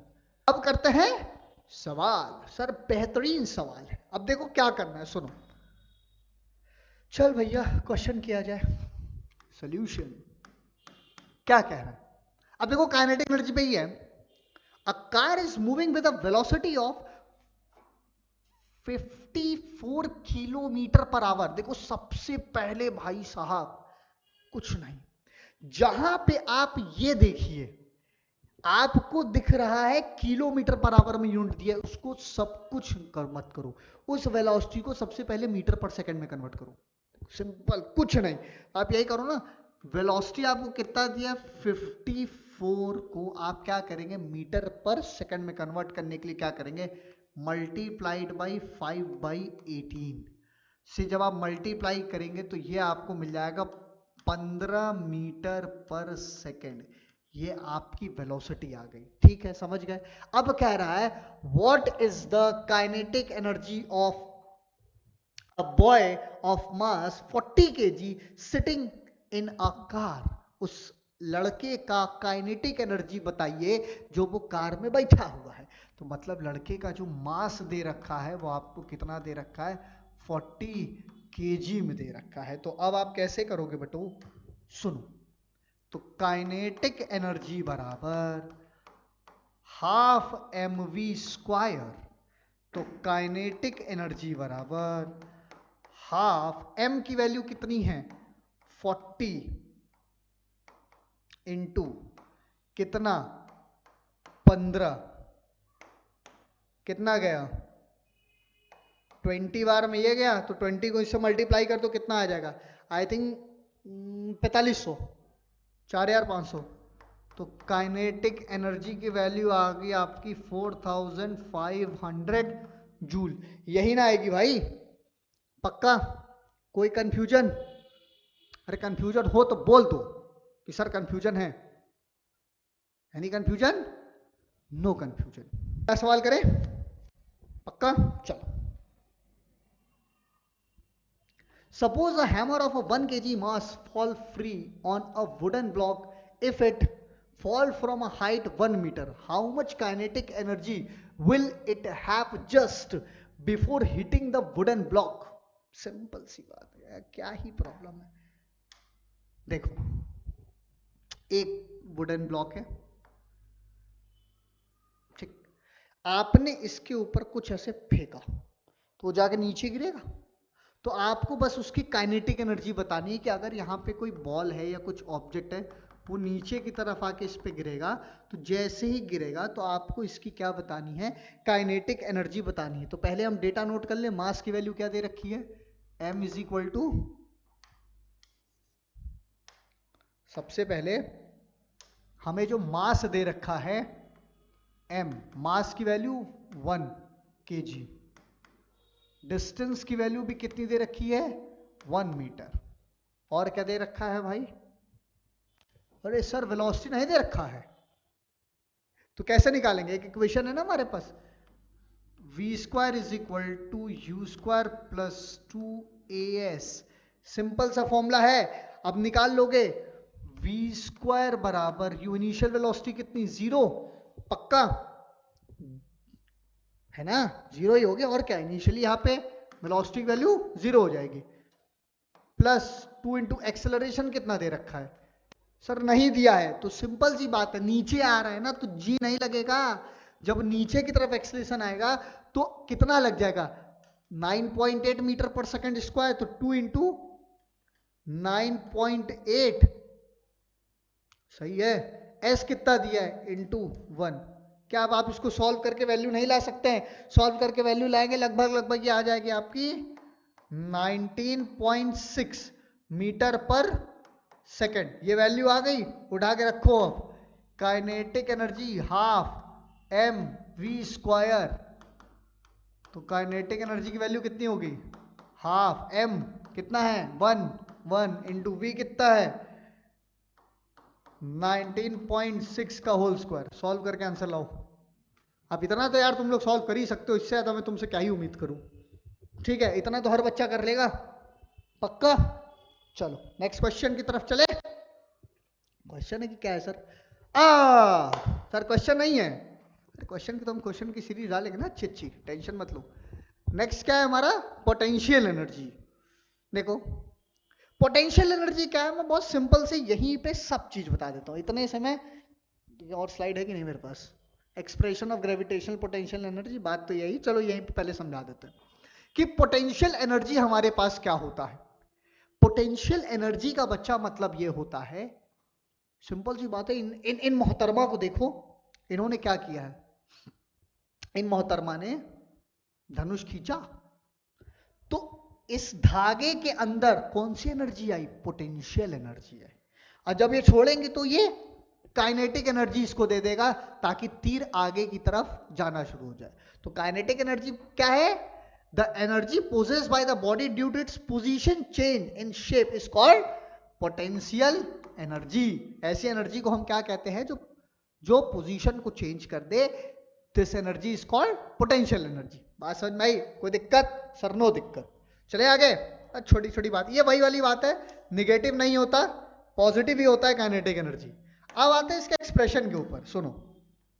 एक्सप्रेशन का देखो सीधा सा मतलब है कि अगर आपने, सपोज करो आपके पास कोई ऑब्जेक्ट है, उसको आपने यहां जमीन में फेंकना है, ठीक, ये बेचारा कुछ टावर जिसकी हाइट मान लें हम h है, ये हमारा कोई, अच्छा रुको,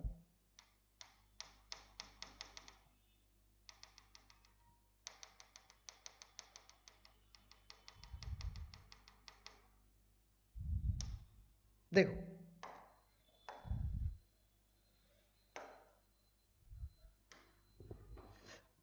सपोज करो ये हमारा कोई टावर है,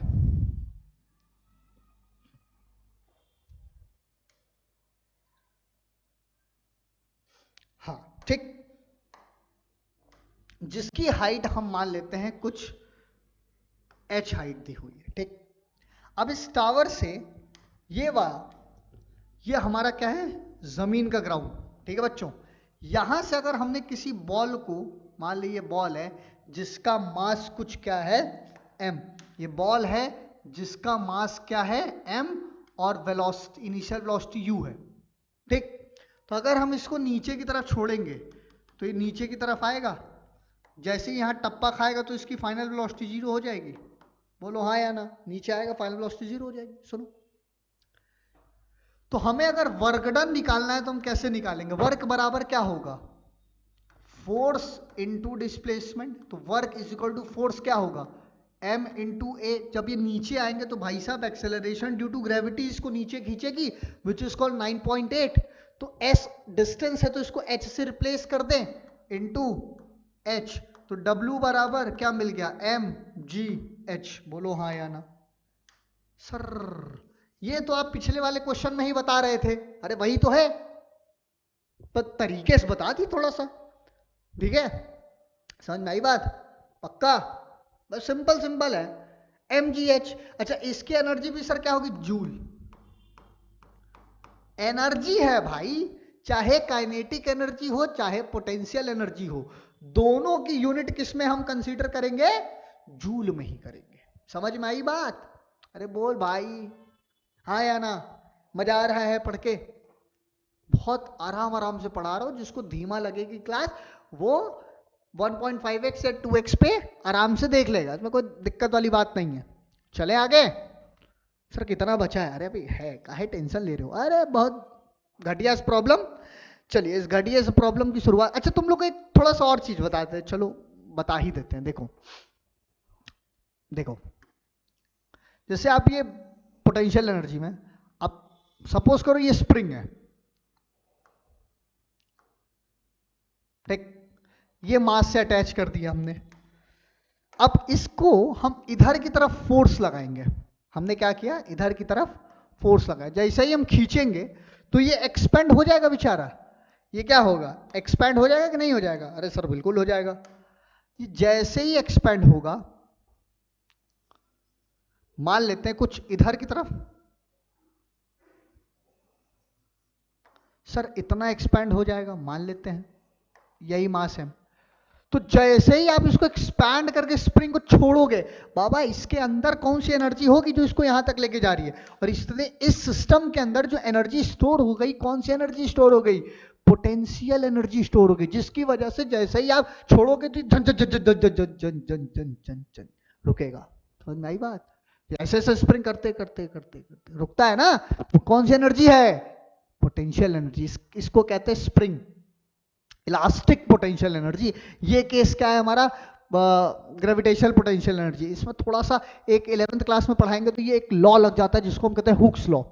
तो अंदर वो कहते हैं वो रिस्टोरिंग फोर्स होता है, ठीक है। तो ये सब 11th की बातें हैं, एकदम चिंता मत करो। देखो यार, हम ना तुमको थोड़ा सा 11th करते रहेंगे, क्यों? क्योंकि हम लोग 11th 12th ही पढ़ाते हैं, जेई पढ़ाते हैं, नीट पढ़ाते हैं ऑफलाइन में, ठीक। तो आदत हो गई है। तुम चैनल पे भी देखोगे तो मेरे ज्यादातर वीडियोस 11th 12th के ही हैं, ठीक। वो तो मुझे लगा कि मैं वो टीचर्स को 9th 10th के बच्चों के लिए लाऊं जो सीनियर लेवल पे पढ़ाते हैं, ताकि वो टर्म्स बच्चा सुना रहे। वो जैसे अभी जैसे मैंने हुक्स लॉ बोला, तो तुम अब ये समझ आएगा कि जब तुम कभी भी किसी से, अरे मुझसे पढ़ो ना पढ़ो, किसी से कहीं ना कहीं पढ़ोगे, तो अगर तुम मेरे लेक्चर देख के जा रहे हो तो तुमको ये याद रहेगा कि अरे नहीं नहीं, यहां उन्होंने कुछ बताया था ऐसा, हुक्स लॉ की तरह बताया था ना, तो वो स्प्रिंग कांस्टेंट होगा। ये सब तुम्हें याद रहेगा कि नहीं, चलो किसी ने बताया था तो ये वो पॉइंट है, हम 9th में पढ़ के आए। नहीं तो तुम्हारे लिए चीजें एकदम नई नई रहेंगी, और क्या, ज्यादा ज्यादा क्या होगा, चीजें तुम्हारे लिए एकदम नई नवेली दुल्हन की तरह रहेगी। तुमको क्या करना होगा उसमें, पढ़ते रहो। और 11th में तो बहुत बच्चे परेशान है, क्यों? तुम भी तो परेशान हो। जैसे ही आप 8th से 9th में आते हो, चीजें अचानक से टफ हो जाती हैं। वैसे ही आप जब 10th से 11th में जाओगे, फिर आपके लिए चीजें टफ हो जाएंगी, समझे? सेम चीज है। आगे चलते हुए देखो पूछो, अब सवाल करते हैं पोटेंशियल एनर्जी पे, ठीक है। चलो, बहुत आसान सा सवाल है।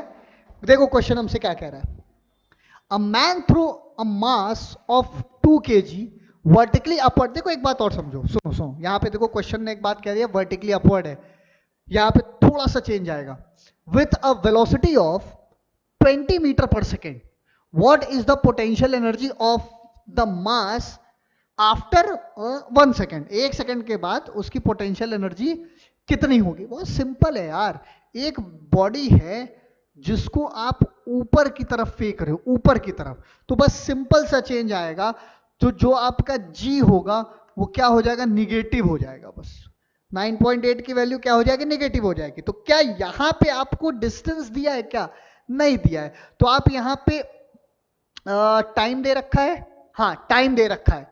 तो अगर आपको यहाँ पे टाइम दे रखा है, तब आप एक इक्वेशन लगाओगे डिस्टेंस निकालने के लिए, s is equal to U T plus half A T square. अब हाफ ए की जगह क्या कर दोगे, s बराबर U T minus half G T square, क्योंकि माइनस जी रख दोगे तो ये पूरा पूरा क्या हो जाएगा, माइनस में हो जाएगा, तो वैल्यू उठा के रख दीजिए।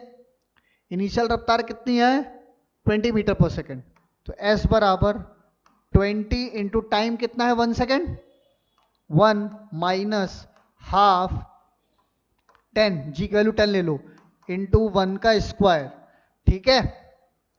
अरे बोल भाई, सही है। तो ये आपको वैल्यू कितनी मिल जाएगी, 15।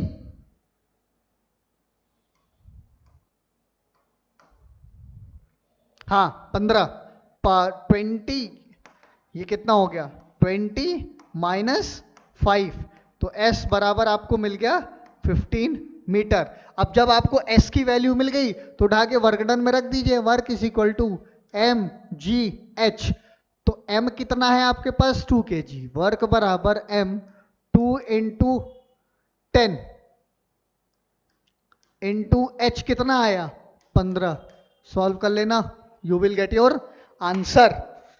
सही है, 2 इंटू, पक्का इतना ही जूल आंसर आएगा बच्चों, नोट कर लेना बहुत अच्छे तरीके से। समझ में आई बात? एनी समस्या? नो समस्या। चलो आगे चलते हैं। अब आता है law of conservation of energy. देखो law of conservation of energy हमसे क्या कहता है, सिंपल सी बात है यार, ये वही बात है जो मैं कह दिया। Law of conservation of energy हमसे कहता है कि energy neither create not destroy, it can be converted from one two another. मतलब एक एनर्जी के फॉर्म से दूसरे एनर्जी के फॉर्म में वो क्या चला हो जाता है, कन्वर्ट हो जाता है। ठीक है, एक एनर्जी के फॉर्म से वो क्या होता है, दूसरे एनर्जी के फॉर्म में कन्वर्ट हो जाता है। जैसे सिंपल सी बात है भैया, पेट्रोल हमारा केमिकल एनर्जी है। सर बिल्कुल है, पेट्रोल हमारा केमिकल एनर्जी है। केमिकल एनर्जी क्या किया, गाड़ी में पेट्रोल भराया और इसी ईंधन की वजह से इसी पेट्रोल केमिकल एनर्जी कन्वर्ट किस में हो गया, मैकेनिकल एनर्जी में। तो भाई ये गाड़ी क्या करेगी, sum of kinetic energy plus potential energy की मदद से चलेगी।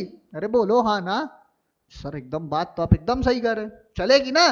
तो बस लॉ ऑफ कंजर्वेशन हमसे बस इतना ही कहता है कि एनर्जी को हम ना क्रिएट कर सकते हैं ना डिस्ट्रॉय कर सकते हैं, ये एक फॉर्म से दूसरे फॉर्म में कन्वर्ट होता है। ठीक है, जैसे कि हमारा केमिकल एनर्जी यहाँ पे हमको मैकेनिकल एनर्जी में कन्वर्ट होता दिखाई दे रहा है, ऐसे बहुत सारी एनर्जीज है बेटा जो एक एनर्जी दूसरे एनर्जी में कन्वर्ट हो जाएंगी। ठीक है, अब जैसे तुम देखो, जब तुम गिरते हो, एक्सीडेंट होता है, तो फ्रिक्शन फोर्स लगता है, फ्रिक्शन की वजह से गाड़ी में आग लग जाती है।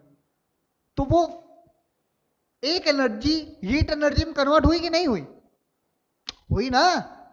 चलो, तो ये सब छोटी छोटी बातें। चलिए अब अगले टॉपिक की तरफ चलते हैं। अब देखो, ये जो केस हमसे कह रहा है, ball is drop from some height, मतलब ये प्रूफ है इसका कि सही में क्या एनर्जी कंजर्व होता है क्या। इसका मतलब है कि देखो, ये डायग्राम बना होगा, आराम से नोट करना। देखो है क्या, यहां पे हमने पेन को रखा, ठीक, एक सेकंड, देखिए माइक ऑन है ना, हाँ सही है, पिछली बार नहीं ऑन था। देखो, ये हमने पेन को ऐसे लिया, ऐसे छोड़ दिया, जब छोड़ा तो इस पॉइंट पे इसकी, ध्यान से समझना एकदम आराम आराम से। तो मान लेते हैं पहले हम बात करते हैं किसकी, पॉइंट ए। पॉइंट ए के लिए, ए के लिए हम क्या करेंगे, सुनो। तो इस पॉइंट पे इसकी टोटल एनर्जी कितनी होगी, तो अगर इसकी इनिशियल वेलोसिटी 0 है तो टोटल एनर्जी क्या होता है, total energy is equal to sum of kinetic energy, sum of kinetic energy plus potential energy. तो अब देखो, सुनना मेरी बात, तो पहले अगर हम काइनेटिक एनर्जी की बात करें, काइनेटिक एनर्जी क्या है, यहां पे वेलोसिटी 0, तो हाफ एम वी स्क्वायर में वी की वैल्यू अगर 0 कर देंगे तो काइनेटिक एनर्जी 0।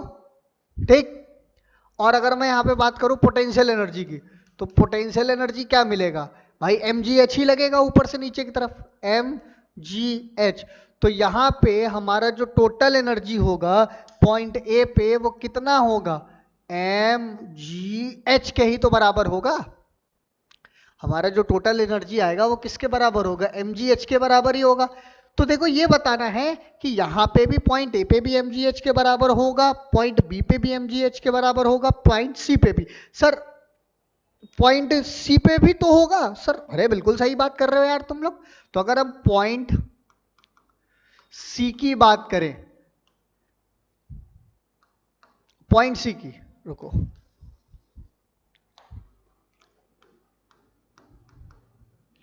पॉइंट सी की अगर बात करते हैं तो सी पे भी वही होगा भाई, नीचे जब वो गिरेगा तो इसकी फाइनल वेलोसिटी 0 हो जाएगी, तो भी तो। अरे सर बिल्कुल सही बात आप कर रहे हो। तो फिर यहाँ पे टोटल एनर्जी बराबर kinetic energy plus potential energy. तो क्या निकाल लेंगे पहले, काइनेटिक एनर्जी बराबर हाफ एम वी डैश का स्क्वायर, तो वी डैश भी तो 0 ही आएगा, तो काइनेटिक एनर्जी 0। फिर क्या मिलेगी हमको, पोटेंशियल एनर्जी, पोटेंशियल एनर्जी इस पॉइंट पे भी हमको क्या मिलेगी, एम जी एच। तो यहां पे भी हमको जो टोटल एनर्जी मिली है सर, वो किसके बराबर मिली है, एम जी एच के ही बराबर मिली है। मतलब अगर हम बी वाले पॉइंट पे पता कर लें कि हमारा potential energy M G H के बराबर आएगा, तो इसका मतलब कि हम क्या करेंगे, हम ये प्रूफ कर लेंगे सर कि नहीं, तीनों हमारा सिस्टम कैसा है, कंजर्व्ड है। तो सुनो, पॉइंट सी, पॉइंट बी के लिए ना, सी के लिए तो कर चुके हैं। तो देखो, पहले हम इसकी कौन सी एनर्जी निकालेंगे, काइनेटिक एनर्जी निकालते हैं। तो काइनेटिक एनर्जी पता होने के लिए हमें इस पॉइंट की वेलोसिटी भी तो नहीं पता है, बी पॉइंट पे वेलोसिटी क्या है, तो पहले वेलोसिटी निकाल लें। तो सर निकालते हैं वेलोसिटी, कैसे निकालेंगे, वी स्क्वायर बराबर you square plus 2 A S यही होता है, प्लस 2GH भी हम इसको कर सकते हैं। अच्छा डिस्टेंस कौन सी लेंगे, एक्स वाली ले लेंगे। यहां पे डिस्टेंस क्या लेंगे, एक्स ले लेंगे, ये वाली दूरी, क्योंकि ए से बी पे आ रहा है। ए की जगह हम क्या रख लेंगे, जी रख लेंगे। तो वी स्क्वायर बराबर कितना हो गया, 2G, एक्स की वैल्यू आई तो पूरे पूरे वी स्क्वायर की वैल्यू कितनी आ गई, 2GX। तो हाफ एम वी स्क्वायर की जगह हम ये रख सकते हैं 2GX। तो काइनेटिक एनर्जी क्या होगा, हाफ एम वी स्क्वायर। तो अगर मैं यहां करूं तो काइनेटिक एनर्जी बराबर half M V square, V square की ही तो वैल्यू है ये, तो रख लो हाफ एम वी स्क्वायर की जगह क्या रख देंगे, 2GX। बोलो ये हमारी काइनेटिक एनर्जी आई। अरे भाई पता ना कितनी आ गई, अगर हम देख लें तो m से m गया, mgx, mgx मिलेगा हमें, यहां क्या मिल जाएगा भाई, mgx के बराबर मिलेगा हाफ एम वी स्क्वायर, कोई दिक्कत। अब अगर यहां पे हम पोटेंशियल एनर्जी निकालेंगे तो पोटेंशियल एनर्जी क्या हो जाएगी, जो डिस्टेंस लेंगे ये h माइनस एक्स वाली ले लेंगे। जो पोटेंशियल एनर्जी लेंगे वो कौन सी लेंगे, h माइनस एक्स वाली दूरी लेंगे। तो mg यहां ले लेंगे mg h माइनस एक्स। तो टोटल एनर्जी निकालने के लिए, टोटल एनर्जी जब आप काइनेटिक एनर्जी की वैल्यू रख रहे हैं 2G, काइनेटिक एनर्जी में आप पूरी वैल्यू क्या रखेंगे, mgx प्लस, इसको रख लेंगे mgx plus mgh minus x. तो यहां पे भी तो आपको वैल्यू क्या ही मिल जाएगी सर, mgh ही तो मिलेगी। तो हैंस प्रूफ पॉइंट ए हो चाहे बी हो चाहे सी हो, तीनों पॉइंट पे आपको एनर्जी जो मिल रही है वो mgh और mgh ही मिली। इसका मतलब सिस्टम जो है हमारा वो क्या है, कंजर्व्ड है। आई बात समझ में, इसको अच्छे से नोट कर लो, फिर आगे चलते हैं। चलो अगला टॉपिक देखो, अगला वर्क एनर्जी थ्योरम है, बहुत ही बढ़िया और निहायत ही आसान टॉपिक है बेटा वर्क एनर्जी थ्योरम। तो वर्क एनर्जी थ्योरम हमसे क्या कहता है, समझना बहुत आसान बात है। देखो वर्क एनर्जी थ्योरम हमसे कहता है कि इस संसार में हम जितना भी चेंज इन काइनेटिक एनर्जी करते हैं, इस पूरे यूनिवर्स में हम जो भी काइनेटिक एनर्जी का चेंज करते हैं वो वर्क डन के फॉर्म में हमारे बॉडी में स्टोर होता है। सर मतलब जरा रिलेशन से समझाओ, तो इसका कहने का मतलब है कि work done is equal to change in kinetic energy. क्या कहता है, work done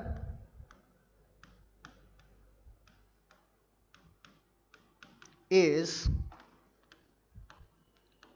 equal to change in kinetic energy. अब काइनेटिक एनर्जी का चेंज क्या होता है बेटा, ध्यान से समझना सभी लोग, क्या होता है, work is equal to half M V square minus half M U square. इसी को आप कैसे लिख सकते हो, work is equal to half M V square minus U square. यही है आपका बच्चे वर्क एनर्जी थ्योरम। इसी को कहते हैं चेंज इन एनर्जी होना वर्क डन के फॉर्म में। यही है आपका वर्क एनर्जी थ्योरम। तो आप जितना भी काम करते हो सब चेंज इन काइनेटिक एनर्जी के बराबर करते हो, ये भी आपका वर्क ही आया है। समझ में आई बात, कोई कंफ्यूजन, नो कंफ्यूजन। आगे चलते हैं। अब छोटी छोटी बातें हैं सर, अब क्या करोगे बता के, सवाल करते हैं भाई।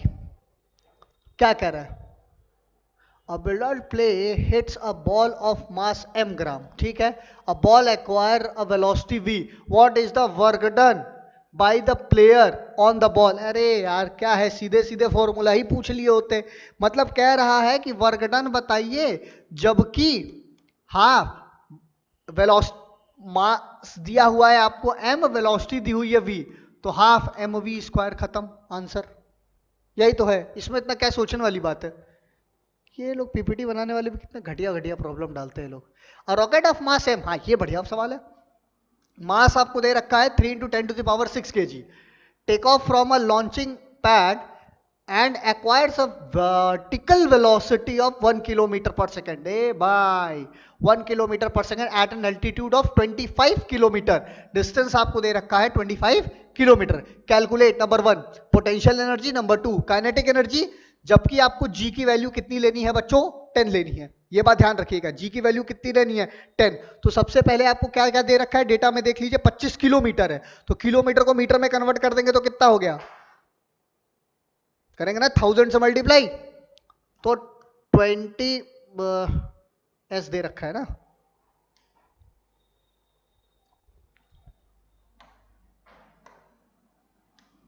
देखो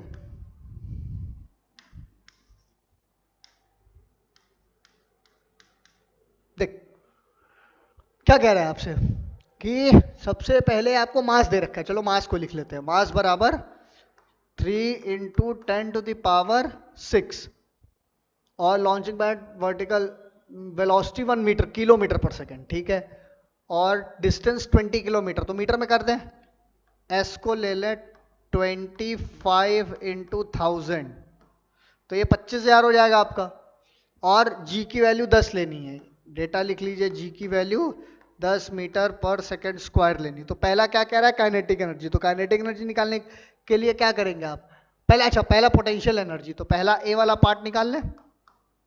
तो पोटेंशियल एनर्जी बराबर mgh। आपको मास की वैल्यू पता है, मास कितना है आपका बताओ, मास की वैल्यू आपको पता है ना, 3 × 10⁻6 रखो, 3 × 10⁻6 इंटू जी 10 इंटू हाइट कितना है 25 किलोमीटर, तो उठा के डेटा रख दो, 25 into eight altitude, altitude height ही है, सॉल्व कर लोगे काइनेटिक पोटेंशियल एनर्जी पता चल जाएगी।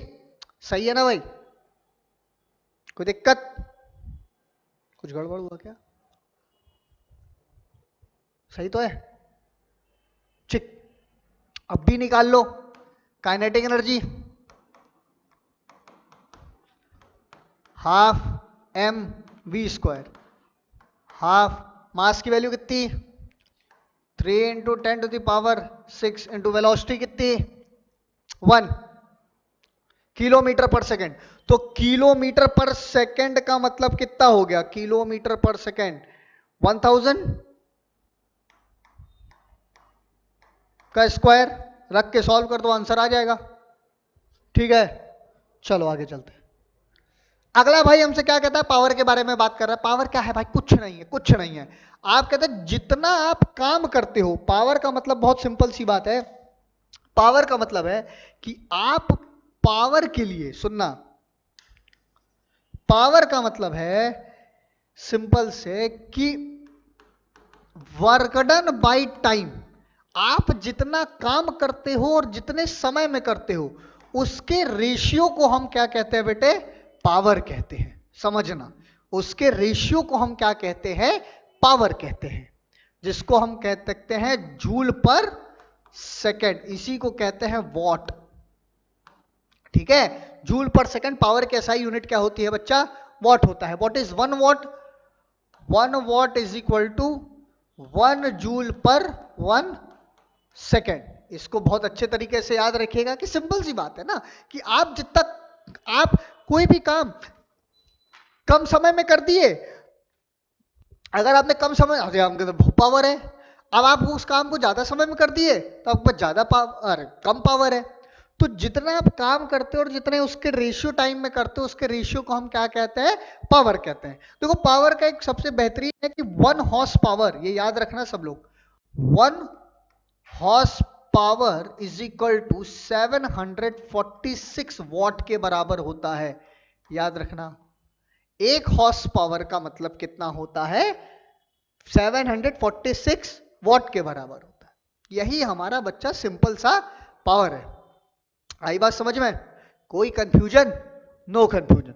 तो हमारे क्लास 9th में सिर्फ इतनी ही बातें हमको यहां पे दी गई हैं जितना कि मैंने आपको पढ़ा दिया, इससे ज्यादा आपके स्कूल सिलेबस में नहीं आएगा, ना ही किसी कंपटीशन में पूछेगा। हाँ, कंपटीशन में क्वेश्चन का लेवल थोड़ा सा ऊपर होगा, जिसके लिए मैं अलग अलग सीरीज लेकर आऊंगा। एक 40-50 प्रॉब्लम का वीडियो बना दूंगा जिसमें क्वेश्चन क्वेश्चन होगा। आप यहां से थ्योरी पढ़ के जाइए, वहां सवाल कर लीजिए। ठीक है, आई होप मजा आया होगा। सारे टीचर्स मेहनत कर रहे हैं, हम लोग भी कर रहे हैं, आप इसी तरह मस्त पढ़ते रहो। ठीक, समझ में आ गया? चलो तब तक के लिए ओके बाय।